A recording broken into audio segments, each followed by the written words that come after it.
আসসালামু আলাইকুম। আজকে নিয়ে আসলাম দুধ দিয়ে খেজুরের গুড় দিয়ে পায়েস। তো দুধ দিয়ে খেজুরের দিয়ে গুড় দিয়ে পায়েসটা আসলে খুব স্বাদ লাগে, সবার প্রিয়। তো ভিডিওটি না টেনে দেখতে থাকুন। তো এর জন্য 1 লিটার দুধ দিয়েছি। দুধে 3টা তেজপাতা দিলাম এবং 6টা এলাচ দিয়ে দিলাম, আর দেব 3 টুকরা লবঙ্গ, স্বাদ মতো লবণ এবং কিশমিশ দিয়ে দিলাম। এটা এটা হচ্ছে দুধটা যখন কুসুম গরম হবে তখন দিয়ে দিবেন। এবার চালটা বলক এসে গেছে, বলক আসার পরে 1/2 কাপ পরিমাণ পোলাওর চাল দিয়ে দিব।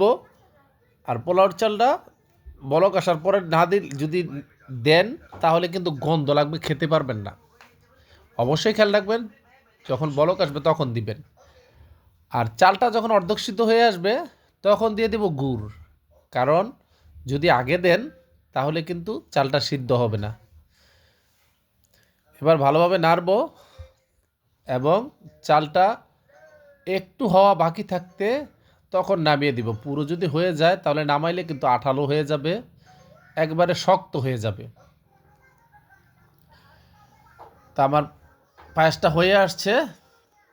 তো এভাবে আপনারা বাসায় পাকাই খাবেন। ভিডিওটি ভালো লাগলে সাবস্ক্রাইব করুন।